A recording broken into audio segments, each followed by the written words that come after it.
Es muy bueno estar juntas y compartir. Y es aún más bueno, muy bueno, pero muy bueno saber que hay tantas hermanas en tantos lugares, ¿no? Compartiendo esto mismo que nosotros vamos a disfrutar acá, ¿no? Y si bien a todas nos pasa lo mismo, es general. Hoy hablábamos de qué lindo hubiera sido estar en la tarde allá al solcito, ¿verdad? Comiendo tanjarina, mandarina o alguna cosa de esa. Pero bueno, como decía Elizabeth, el Señor nos ha traído hasta aquí y los tiempos son de Él. Aunque nosotros podemos desear o pensar en otras cosas, Él tiene tiempos preparados, distintos, eh, para cada una de nosotras, aún en el lugar donde nos encontramos, en las iglesias locales donde estamos, en las ciudades donde vivimos, en el país donde podemos estar. Hay tantas cosas tan distintas y cada una de nosotras necesitamos aprender a vivir en los tiempos que Dios va estableciendo para cada una, ¿no? En diferentes circunstancias. Y quiero compartir con todas las hermanas el pasaje de Primera Reyes 17.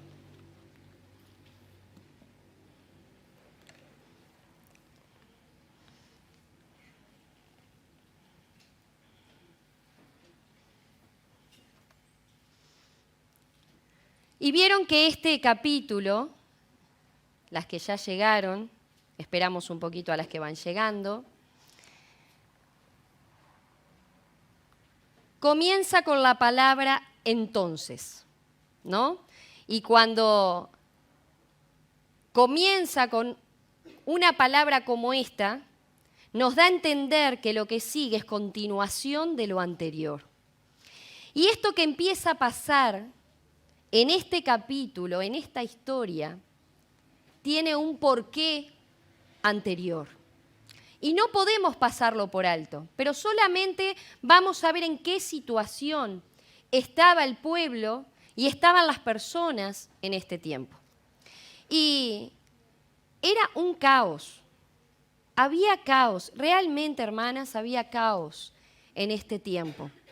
Se habían sucedido en el pueblo de Israel gobernantes o reyes que si los empezamos a nombrar, Jeroboam, Abiam, Nadab, Baasa, reyes de Israel, uno tras otro nos vamos a encontrar que dice la palabra de Dios, que anduvieron en caminos lejos de Dios, que no hacían lo recto delante de Dios, y eso ya lo vemos en los versículos en donde va comenzando cada pasaje que habla acerca de estos reyes.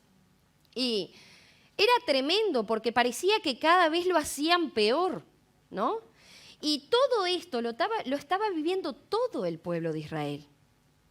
Porque, claro, el gobernante, ¿qué hacía? Levantaba altares a dioses que no eran el Dios verdadero.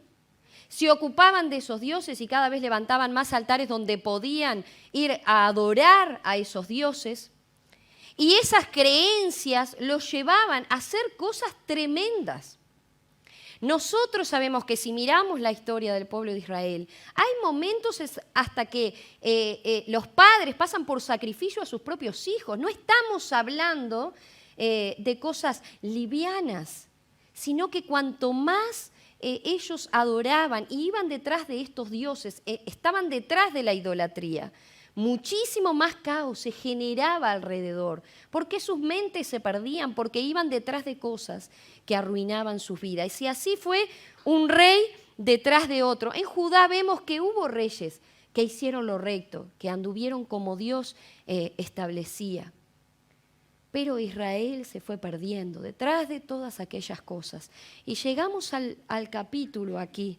Se perdían en la idolatría, estaban perdidos en sus caminos. Cada vez era peor, un verdadero desastre. Pero las personas que se van a mencionar aquí pensaron que ya la adoración a Dios ya no iba a volver a ser la misma. Ellos creyeron que detrás de todas esas cosas que ellos iban y practicaban, nadie más se iba a acordar de quién era Dios, de quién era el verdadero Dios. y de realizar adoración al Dios que había creado todas las cosas, el Dios en el cual ellos habían sido enseñados por sus padres, aunque muchas veces dejaban de dar la enseñanza a sus hijos. Acab pensó, Jezabel pensó, los profetas falsos lo pensaron, pero en estos tiempos también vivimos en un caos. Lo vemos todos los días cuando salimos a la calle. ¿Cómo están las personas? La mente. ¿Cómo no se tolera absolutamente nada? Ninguna situación. Los que salen y andan por la calle y van a trabajar lo saben que es así. Hemos escuchado las noticias ayer. Tremendo las cosas que se están sucediendo. Las familias, cómo se están destruyendo. Los matrimonios. Los hijos detrás de altares y de idolatrías que no son el Dios vivo y verdadero. Las ideologías que están surgiendo. De diferente índole. Hoy escuchamos mucho de la ideología de género, pero hay otras ideologías que están llevando a las personas a creer otras cosas que no son adorar y creer en el Dios que ha hecho los cielos y la tierra, que es el Dios creador, el único Dios que existe. Pero ellos pensaron que ya lo habían desterrado a Dios de la vida y de las mentes de las personas que eran del pueblo. Dejaron fuera a Dios. Le dijeron a Dios: nosotros no queremos conocerte, no queremos adorarte, no queremos lo que dices, no queremos lo que haces en nuestras vidas. Y eso lo hemos visto durante todos estos años. Si somos atentas, sabemos que Dios ha sido desterrado de todos lados. Y si no, fíjense, hace muchos, muchos años se sacaron las Biblias de los hospitales, se sacaron las Biblias de las escuelas, ¿no? Hay muchas cosas que no se pueden hablar. Hoy en día, bueno, hay muchas que no podemos decir, porque tienen que ver con Dios. Y porque como somos cristianos somos intolerantes, o homofóbicos, o como quieran llamarle. Hoy en día es así. Si sos cristiano, en cualquier lugar donde te encuentres, porque no quieren escuchar y no queremos escuchar muchas veces al Dios de la Biblia. Por eso el caos. Por eso es el caos. Por eso estamos como estamos. Y las cosas no van a mejorar. No mejoraron en este tiempo tampoco, pero Dios nunca pierde. Y mientras el caos se está sucediendo en todos lados, Dios está preparando a un hombre lejos, en unos montes por allá, a alguien débil, pero que tenía en su corazón un celo vivo por Jehová de los ejércitos, que conocía al Dios de la Biblia, que sabía quién era Dios. Allí, en ese oscuro pueblo que no se conoce mucho de él en realidad, y iba a enviar a este hombre como la respuesta que el pueblo necesitaba en medio de tanto caos. ¿Quién era este? Versículo 17:1. Entonces Elías Tisbita, que era de los moradores de Galaad.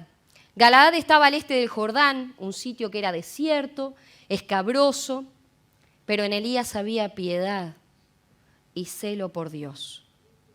Cuando escuchaba de todas las cosas que estaban siendo hechas, de lo que había hecho Jezabel, que había destruido los altares de Dios, que había asesinado a los profetas y que los había reemplazado por profetas falsos, que lo que hacían era guiar al pueblo tan lejos de Dios como pudieran, su indignación quitó todas las ataduras que lo mantenían en aquel pueblo en aquel lugar y escuchó la voz del Dios del cielo. ¿Qué podía hacer Elías frente a esta situación? Era un ser humano, como tú y como yo, débil, pecador. ¿Quién iba a hablar algo de Elías, de aquel lugar? Solo los que lo conocían, los que sabían de él. Él utilizó la herramienta más preciosa que cada una de nosotros tenemos y de la que muy pocas veces echamos mano, y es la oración. Él oró, él habló con Dios. Era lo mejor que podía hacer. A veces cuando le digo a alguien, bueno, la única herramienta que tenemos es la oración. Y en mis pensamientos digo, la única en serio, la mejor herramienta que podemos tener en medio del caos es la oración. Y esa comunión con Dios que Elías tenía fue lo que hizo la diferencia en medio de aquel caos. Un hombre. Y podemos traerlo a nosotras. Una mujer, que practique en su vida la vida de oración.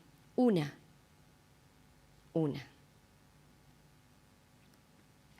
Ante la palabra de Dios escrita en Deuteronomio 11:17, cómo Dios advierte y siempre nos muestra y nos dice antes lo que va a suceder. Dice así: y se encienda el furor de Jehová sobre ustedes, y cierre los cielos, y no haya lluvia, ni la tierra dé su fruto, y perezcan pronto de la buena tierra que el Señor les da. Escrito en el libro de Deuteronomio, desde antes. Y se encienda el furor de Jehová. ¿Qué hizo Elías? ¿Qué hizo Elías frente a esto? Orar. Santiago 5:17 nos habla de esto y dice así el versículo en ese lugar. Elías era hombre sujeto a pasiones semejantes a las nuestras y oró fervientemente para que no lloviese, y no llovió sobre la tierra por 3 años y 6 meses. Y otra vez oró, y el cielo dio lluvia, y la tierra produjo su fruto. Hermanas, ¿qué diferencia hay entre Elías y nosotras? Débil, con pecado en su vida, con situaciones tremendas, con sus emociones en algunos momentos comprometidas. Era como nosotras. Pero ¿qué entendió él? Que tenía la herramienta más poderosa en su mano y que ese Dios que él conocía bien iba a responder sus oraciones. Y dice, y oró fervientemente. A veces queremos que las cosas cambien alrededor, pero oramos 5 minutos dando gracias por el café con leche. Eso no es orar. Orar es saber que tenemos que estar continuamente teniendo a Dios presente en nuestras vidas. Y allí se levantó y en el 17:1 dice, vive Jehová Dios de Israel, le dijo Acab, al rey, se presentó delante del rey, en cuya presencia estoy. Y aquí estaba la diferencia. ¿Qué posibilidad había de que Elías saliera de la presencia de Acab con vida? Ninguna.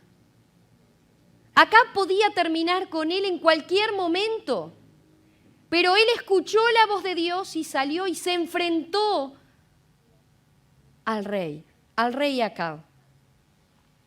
Dice el versículo, delante de quién estoy. La fuerza no estaba en él, estaba en el Dios de la Biblia, estaba en Jehová de los ejércitos, en el Dios que hizo los cielos y la tierra, en el Dios que nos formó, que nos hizo a nosotros. No estaban las circunstancias. No estaban las circunstancias. ¿Saben? Las circunstancias eran las más adversas, las mismas o quizás distintas, pero las circunstancias por las que muchas de nosotras o todas vamos a pasar en algún momento. No estamos exentas porque Elías era como nosotras. Pero él no estaba apoyado allí. Su fuerza dice, delante de quién estoy, no delante de quién estaba o delante de quién estuve en algún momento. O capaz que algún día me presenté delante de Dios. Él estaba delante de la presencia. Él sabía que Dios estaba allí con él. Vive Jehová, Dios de Israel. Para todos Dios puede estar muerto. Pero para Elías, la presencia real y viva de Dios era suprema. Él estaba consciente de que estaba en la presencia de uno mayor que Acab. Y no tenía temor. El estar consciente y el estar en la presencia de Dios nos elevará encima de todo temor. Dios te desafía hoy a ser consciente de su presencia 24 horas. 24 horas. Consciente de que estás en la presencia de uno mayor. En las buenas y en las malas. Para que el temor no te frene ni te haga desmayar. Y no te permita experimentar las maravillas que Dios puede hacer en tu vida y en la mía. Y las bendiciones que vienen por la obediencia. ¿Qué es lo que no nos permite disfrutar la vida abundante que Dios ya nos dio en Cristo? Estas cosas. El temor, el miedo, el dolor, la aflicción, los problemas, las circunstancias. ¿Y cuál es la forma en que podemos salir de esa situación? En la presencia de quien estoy, y me elevará encima de todo temor. Dios te desafía hoy a ser consciente de que Dios está contigo, que Él quiere estar contigo. Dios nos desafía a renunciar a nuestra propia fuerza, que en el mayor de los casos es debilidad. Es debilidad. Ninguna podemos afrontar, ninguna circunstancia, si no es con la presencia de Dios con nosotros.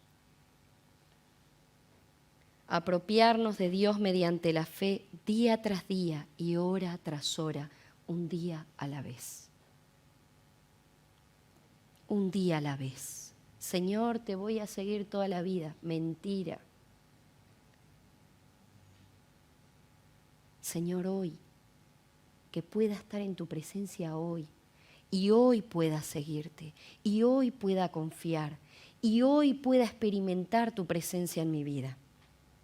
Elías se levantó contra todos, paró la ola de idolatría y el pecado, y hizo que la nación se volviera a los pies de Dios. Un hombre con un Dios tan grande y tan maravilloso que podía hacer la diferencia. Antes de estar de pie en el Monte Carmelo, todas recordarán, o capaz que algunas no conocen, fue el momento más impresionante de la vida de Elías. Pero antes de pasar por allí, el Señor lo llevó a Querit, al arroyo, y lo llevó a Sarepta, dos lugares en donde él seguramente no quería estar, pero por allí tuvo que pasar. Y en el versículo 3, vemos quién lo mandó allí. Apártate de aquí y vuélvete al oriente y escóndete en el arroyo de Querit, que está frente al Jordán. ¿Lo mandó Acab? ¿Lo desterró Acab o Jezabel? No, hermanas. Lo llevó Dios a ese lugar.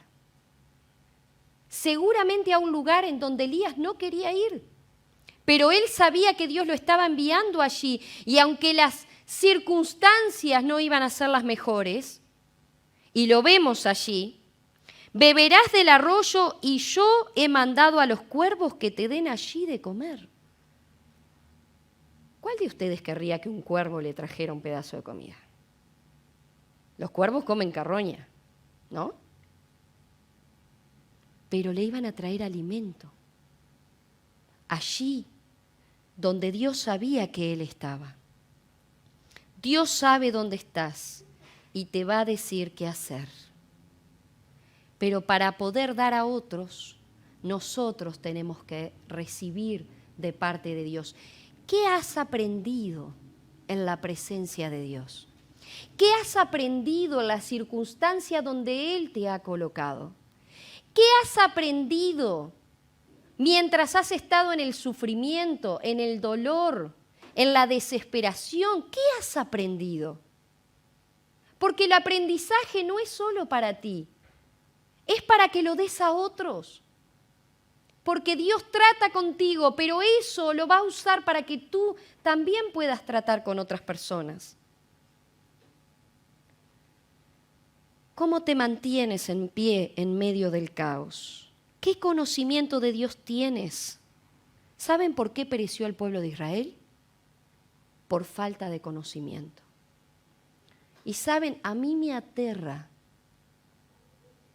ver que cuando hablo con las hermanas o con los hermanos o con quien sea, me aterra darme cuenta que no leen la palabra de Dios. Que no oran, pero quieren que el mundo se acomode, y eso no es posible. Quieren que la economía se acomode, y eso no es posible. Porque hay solo una manera, y Elías la encontró. Estar en un arroyo que, como vamos a ver acá, Dios le dio todo lo que precisaba, pero ¿saben qué pasó? El arroyo se secó, como todos los demás lugares. Y a veces Dios permite que tu arroyo del que te estás alimentando, del que estás ocupado, se seque. Yo supongo que Elías miraría el arroyo y diría, hay menos agua hoy. Y acá hay menos agua, y mañana y también hay menos agua. ¿Y qué pensaría? ¿Qué va a hacer Dios conmigo en este arroyo? Si no tienes comunión con Dios, si Él no es todo para ti, andarás corriendo de aquí para allá guiado por el miedo, lleno de dudas y resbalando en el pecado. Si estamos así, solo tenemos que mirar si estamos en la presencia de Dios continuamente y si hablamos con Él y si leemos su palabra. Muchas veces estamos sentados en arroyos que se están secando. El arroyo de la familia, el arroyo de la economía, el arroyo de la salud, de las ideologías. Porque no se distraigan. En la iglesia están entrando todas las ideologías que no son la Biblia. Y tenemos que estar atentos, pero para estar atentos tenemos que saber lo que la palabra de Dios dice, para no permitir que esas cosas entren en la iglesia.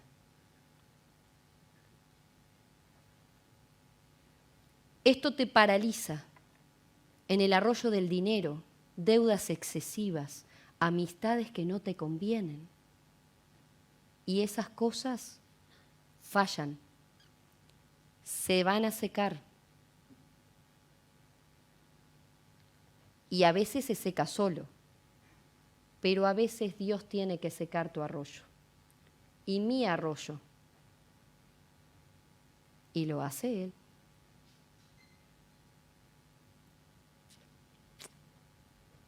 Vuélvete del arroyo Kerit que falla. La suficiencia está en nuestro Dios. Es Dios quien te provee. Es Dios quien te provee la salud. Es Dios quien te provee el dinero. Es Dios quien te da el trabajo. Es Dios quien te permite levantarte y caminar en la mañana y respirar. Es Dios quien te permite ver. Y es Dios el que dice que este es tu último día. Nada ni nadie tiene poder para quitarte la vida antes de tiempo. Absolutamente nada. Y eso lo tenemos que entender. Dios es quien seca muchas veces nuestros arroyos. Elías lo entendió y esto lo hizo apto para aparecer en la transfiguración, ¿se acuerdan? En compañía nada menos que del Señor Jesús y de Moisés también, que estaba allí en ese lugar. Pero después tuvo que ir a Sarepta, versículo 9. Levántate, vete a Sarepta de Sidón y mora allí. He aquí yo he dado orden allí a una mujer viuda que te sustente. Y qué interesante, ¿no? Estaba fuera de la tierra de Canaán. Este lugar pertenece a la tierra de la cual Jezabel había traído su gente impía y estaba sufriendo la maldición de una terrible sequía. Al igual que Canaán, debió recorrer 160 kilómetros por el desierto, en donde lo estaban buscando, en donde era detestado y su persona denunciada. Tendría que ser sostenido por una viuda del pueblo pagano. Estoy segura que Elías no había elegido esta circunstancia, pero Dios lo llevó a este lugar. Este era un horno de fundición y me llamó la atención este ejemplo, ¿no? Que está en un libro que habla acerca de Elías. Y yo pensaba, ¿cuántas veces estamos en un horno y parece que el horno se calienta más y se calienta más y se calienta más y parece que nunca se va a terminar la circunstancia? Y uno dice, y esto me pasó por esto y por aquello, y mira, y no. Entraste al horno porque Dios hizo que entraras a ese lugar, porque Él tiene que tratar conmigo y contigo. Porque para lo que Dios iba a usar a Elías, no podía haber ni una aleación de orgullo en su vida. No podía haber rastro de su fortaleza propia. No podía haber nada que apagara el poder que Dios tenía y que tenía que mostrarle al pueblo que tenían que volverse al Dios vivo y verdadero. Pero al Carmelo no podía ir el Elías que estaba allí. Tenía que ir el Elías que estaba siendo tratado por Dios en un lugar que estoy segura que él no quería estar. Cuando Dios pone a su hijo en un horno, Dios provee todo lo que necesita. No te va a dejar allí todo el tiempo. A veces es poco tiempo, a veces es largo y duro, a veces es muy difícil, a veces es muy solitario el horno. Pero Él no te va a dejar allí todo el tiempo, porque te puso allí para trabajar en ti, porque Él necesita mujeres y hombres que estén preparados para levantarse frente a todo un pueblo y una nación para decirles que se tienen que volver al Dios vivo y verdadero, que el juicio está sobre ellos todos los días de su vida, que de esta vida van a pasar a la muerte sin Cristo y sin esperanza.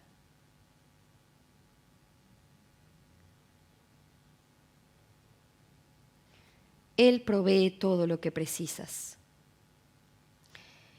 Es interesante que cuando el ángel le habló a Zacarías sobre Juan, dijo, e irá delante de él con el espíritu y el poder de Elías. El poder es Dios mismo en nuestras vidas. El mismo poder tenemos y podemos tener nosotras. El mismo. Pero ¿qué tiene que haber? 3 condiciones. Tenemos que estar vacías. Y generalmente no queremos vaciarnos. Somos orgullosas. Pensamos que podemos hacer las cosas como queremos. Y marchamos con los ojos cerrados y vamos adelante, y no es así. Para eso tenemos que vaciarnos. Él se fue llenando del Espíritu y del poder de Dios. Por eso lo del Monte Carmelo fue posible. Porque Nadie estaba mirando a Elías, solo veían lo que hacía. Pero lo que vieron ese día fue el poder de Dios. Tenemos que sacar de nosotros lo que es contrario a la voluntad de Dios. Y los síntomas del obrar del Espíritu lleno son la obediencia a la palabra incondicional. Incondicional. Que Dios hable y nosotros obedezcamos. Que Dios diga y nosotros practiquemos. Incondicional. Sensibilidad al pecado. Si no somos sensibles a nuestro pecado, si no nos damos cuenta quiénes somos en realidad y que no merecemos ni que Dios nos mire en esta noche, no vamos a llenarnos del Espíritu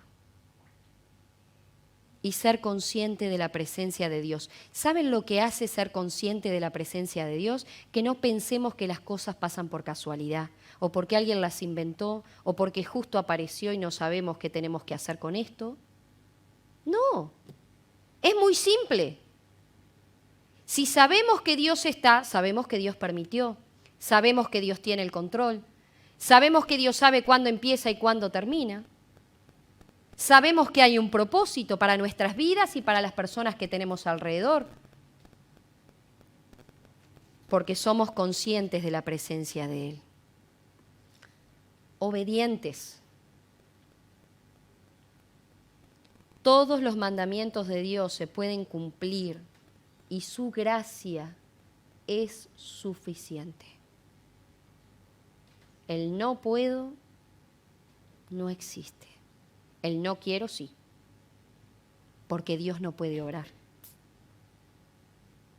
Pero en Dios tenemos la gracia suficiente para caminar el camino que Dios tiene trazado para cada una de nosotras. Y vivir la palabra de Dios es la otra condición. El temor a Dios lo hizo impermeable a toda otra clase de temor. ¿Y saben por qué hay tanto temor y tanto miedo hoy? Porque no hay temor de Dios. No hay temor de Dios. Si voy a algo que me dijeron que no hiciera, que la Biblia dice que no tienes que hacer, voy y lo hago igual. A escondidas, engaño, miento. Total, Dios no hace nada. Hacemos negocios que no corresponden. Sacamos préstamos. Para tapar uno, tapar el otro, tapar. Nos hundimos en nuestra propia economía. Y pensamos que estamos haciendo bien, ¿eh? Pero si vamos a la palabra de Dios, vemos que Dios nos dice cómo tenemos que vivir. El temor a Dios es el principio de la sabiduría. Este Dios es el mismo ayer, hoy y siempre.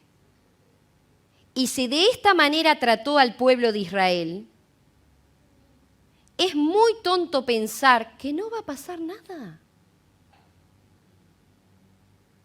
Que no me voy a destruir a mí misma. Que voy bien por donde voy. Y están estupendos los consejos que me dan. Pero salí por la puerta y hice lo que quise.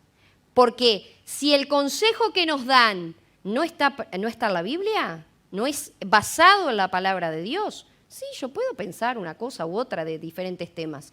Pero cuando Dios lo dice, Dios lo dice. Y lo tengo que hacer y lo tengo que obedecer. ¿Para qué? Para tener bendición. Para que en mi vida pueda llevar mucho fruto. Para que estas maravillas en las que vivió Elías, yo también las pueda disfrutar. ¿quién no quiere tener un Carmelo en la vida nuestra con Dios? Yo miro la película y me pongo a llorar. Porque para mí fue un momento espectacular en la vida de este hombre, en donde le cerró la boca a todos los que estaban alrededor, a los ignorantes que pensaban que salir atrás de otras cosas en vez de tener la vida basada en la palabra de Dios y obedecerla, estaban jugando con sus vidas y con las de los demás. Es necesario, hermanas, que volvamos a las sendas antiguas, a ese lugar en donde el temor a Dios no era de boca.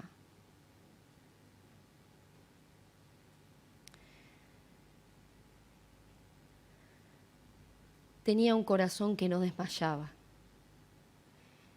Y no significa que sus emociones siempre le hayan jugado, como yo digo, que le hayan pasado una buena jugada. ¿Saben que no?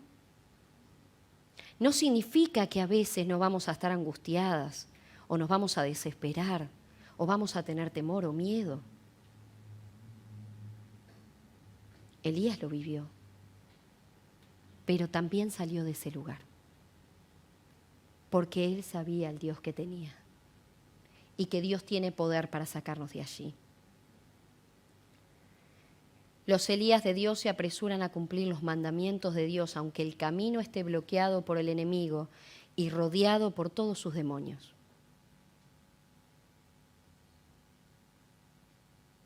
Eso hacen los Elías de Dios. No importa cómo esté bloqueado y no importa cuántos demonios estén tratando de que no pase por ahí. La presencia, el poder y el espíritu que tenía Elías era el de Dios. 18:17 dice: cuando Acab vio a Elías, le dijo: ¿eres tú el que turbas a Israel? Un hombre turbando a una nación. ¿Eres tú el que turbas a Israel?, le dice Acab. Elías era el responsable de turbar a una nación entera. Sea manifiesto que tú eres Dios en Israel y que yo soy tu siervo. Que se pueda ver que tú eres Dios en Uruguay y que yo soy tu siervo. Que sea manifiesto que tú eres Dios en mi lugar de trabajo y que yo soy tu siervo. Que sea manifiesto que tú eres Dios en mi familia. Y qué difícil, hermanas, está para la familia.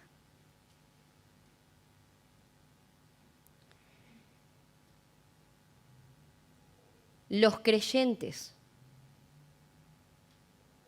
si queremos seguir, servir y obedecer a Dios como la Biblia dice, vamos a perder muchas cosas en este tiempo, inclusive nuestros hijos.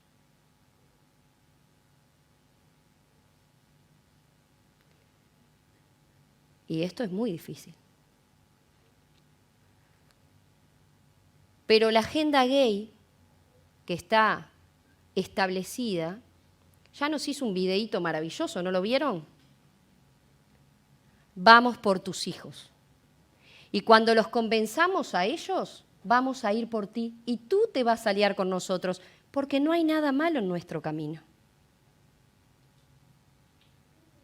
No lo están escondiendo, nos lo están diciendo, y los creyentes y las creyentes mamás tenemos que marcar, ¿saben qué? La palabra de Dios en la vida de nuestros hijos a fuego. ¿Y saben qué va a significar eso? A veces que se van a ir. O quizás no nos quieran escuchar más. o vernos más, porque no quieren al Dios de la Biblia. Y porque todas esas cosas están entrando en sus cabecitas ahora, desde los 4 o 5 años. ¿Qué vamos a hacer los padres creyentes?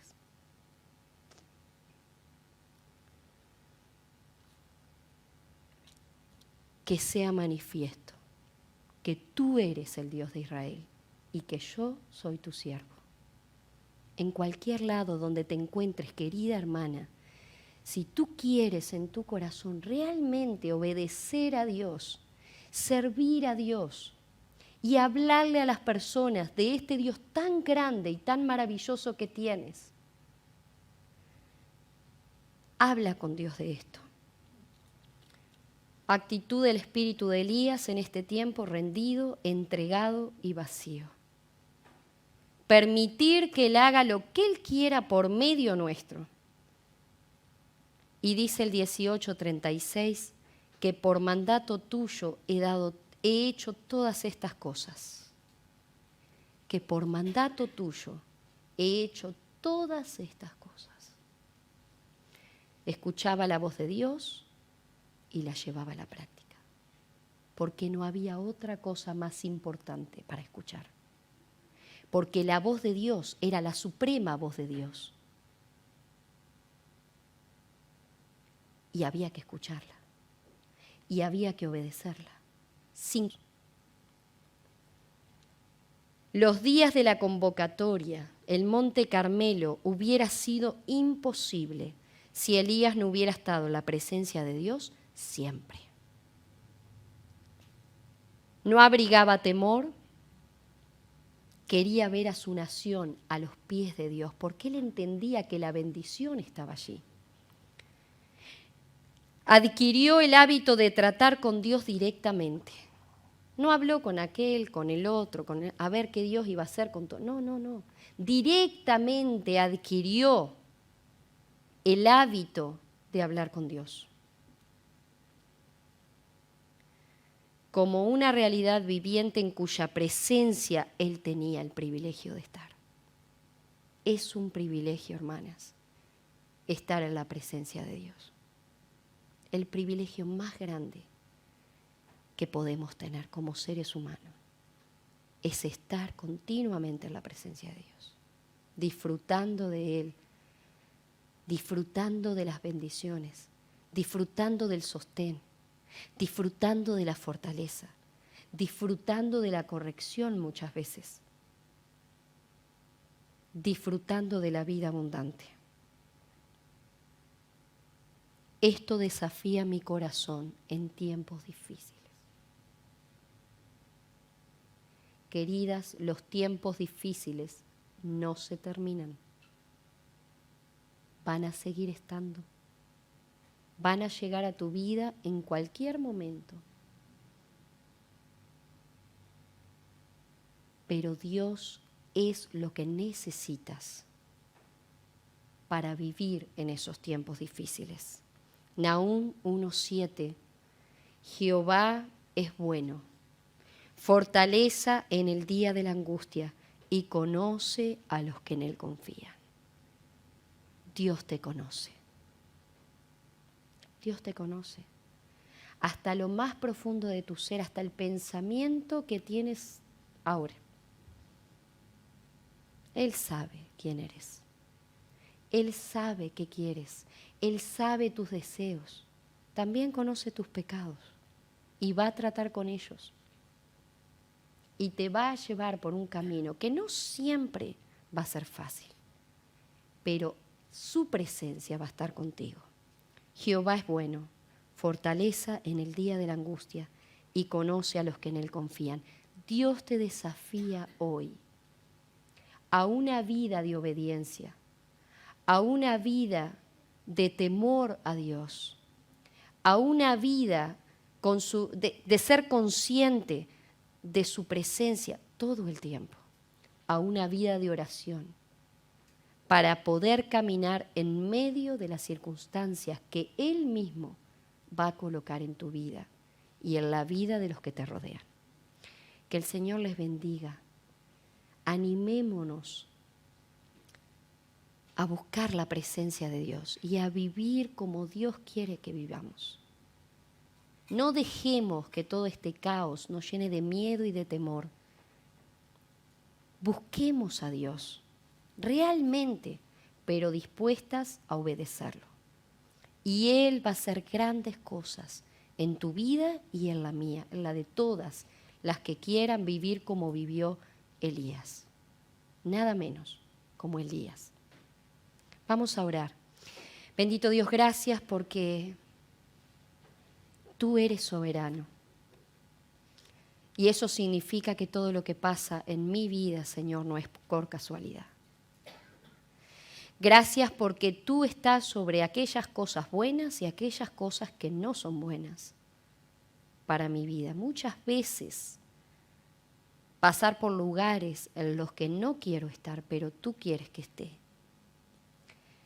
Señor, que pueda ver las maravillas en mi vida y que cada una de las personas que están escuchando en esta noche también las puedan ver. Señor, que no tengamos temor a la pérdida, que no tengamos temor al dolor, a la aflicción, que no tengamos temor a aquellas cosas y circunstancias que nos rodean, sino que podamos confiar en que tú eres nuestro Dios, el Dios de Israel, el Dios de los ejércitos, el Dios que es todopoderoso. Señor, por favor, ayúdanos a entender esto en nuestras vidas. Danos ese temor reverente, Señor, que lo hemos perdido por el camino y nos ha dejado en oscuridad. Padre, ayúdanos a que volvamos a esas sendas antiguas, Señor, que con tu gracia tú trazaste para que fuéramos bendecidas todo el tiempo, para que pudiéramos llevar mucho fruto y gloria a tu nombre, que en este tiempo podamos elegir el camino que Elías eligió, aunque sea muy difícil. Te amamos, Señor, te damos las gracias y la gloria y la honra, Señor, son para ti. En el nombre del Señor Jesús. Amén.